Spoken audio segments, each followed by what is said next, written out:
na cidade de Cafarnaum, no dia de sábado, Jesus entrou na sinagoga e começou a ensinar.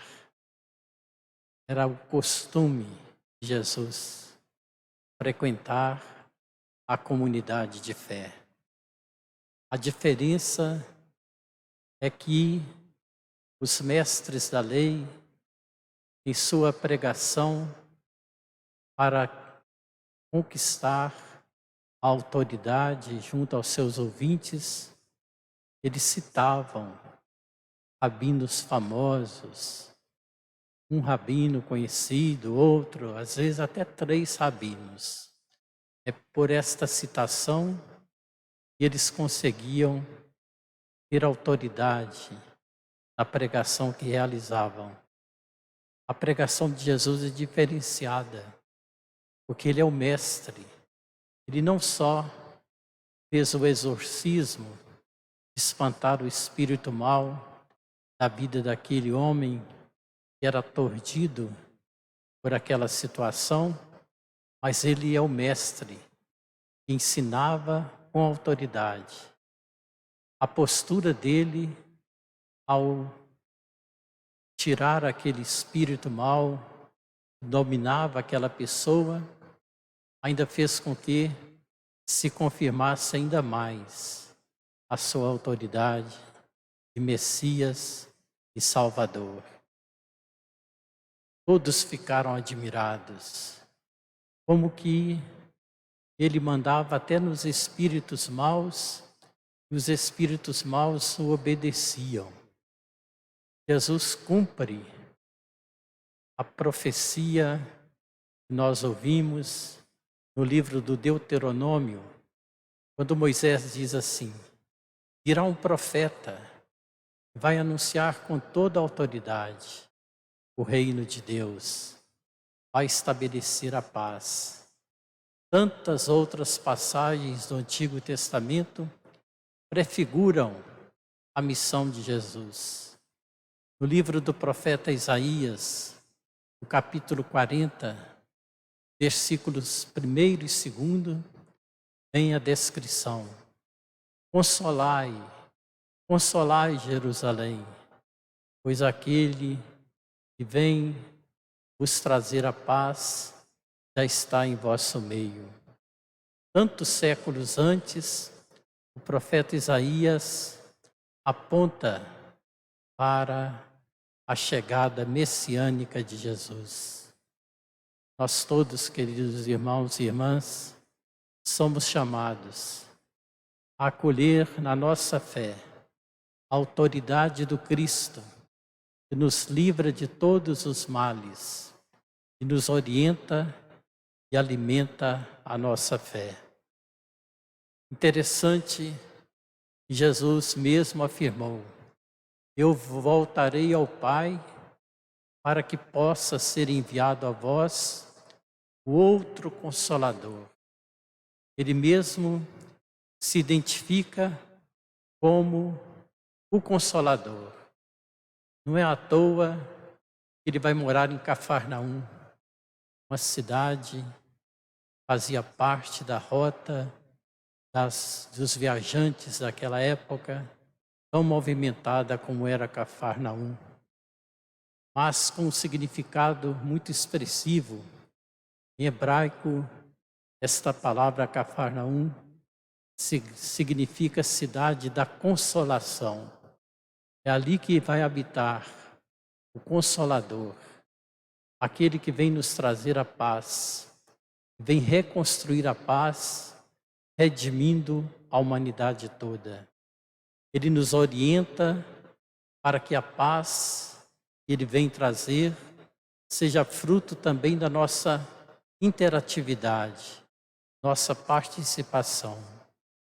Nós encontramos no Salmo da liturgia de hoje este significativo Salmo 94, que aparece na abertura do ofício divino, o ofício das leituras é precedido em cada manhã, ou laudes, por este Salmo 94, e convida todos ao louvor a Deus.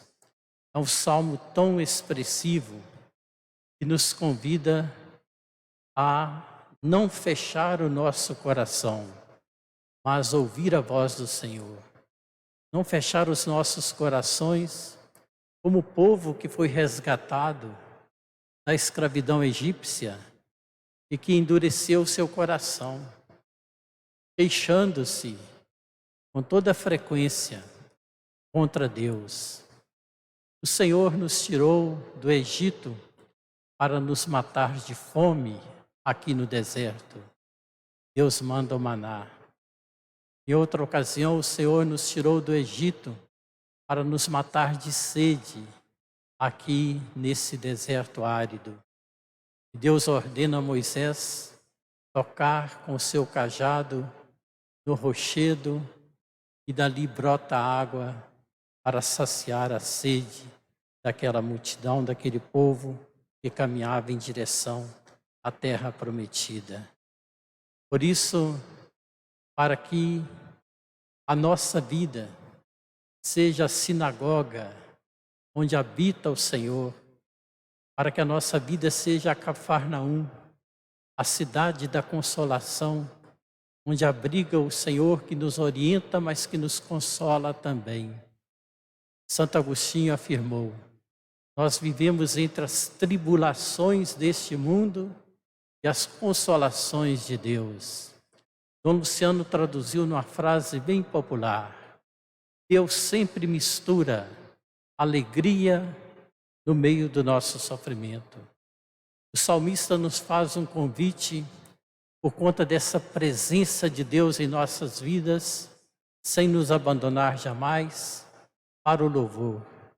Vinde, exultemos de alegria no Senhor, aclamemos o rochedo que nos salva, ao seu encontro caminhemos com louvores e com cantos de alegria o celebremos. Aí o salmista insiste: vinde, adoremos e prostremo-nos por terra e ajoelhemos ante o Deus que nos criou, porque Ele é o nosso Deus, nosso pastor, nós somos o seu povo e o seu rebanho, as ovelhas que conduz com a sua mão. Quantas vezes nós temos a sensação de caminhar abandonados, esquecidos dos cuidados de Deus, por provações que enfrentamos, e o salmista nos chama a reconhecer que é necessário abrir os corações para sentir e experimentar esta misericórdia do Senhor que não nos abandona. Por isso ele diz assim: oxalá ouvisseis hoje a sua voz, não fecheis os corações como em Meriba, como em Massa no deserto aquele dia, em que outrora vossos pais me provocaram, apesar de terem visto as minhas obras. Concluindo esse caminho da nossa fé, encerrando esse mês de janeiro, um dia tão sugestivo como este, em que nós percebemos que Jesus concretiza as promessas de Deus Pai em favor da humanidade, celebrando a memória de Dom Bosco, que teve toda a solicitude do Cristo bom pastor para com os mais vulneráveis. Nós ingressaremos amanhã no mês de fevereiro, e para nós aqui em Viçosa tem uma característica muito especial. É o mês em que acontece os dias do Carnaval, e para nós é muito mais do que dias de entretenimento. É tempo de seara, de aprofundar os valores e os ensinamentos da nossa fé. Este ano, de um modo atípico, inusitado, porque online, sem a presença do povo, mas com todo o proveito. Hoje eu me lembrava pela manhã, quando a equipe fazia a transmissão lá na igreja de Santa Clara, o número era pequeno dos que estavam conectados. Eu me lembrei de um episódio. que aconteceu certa vez.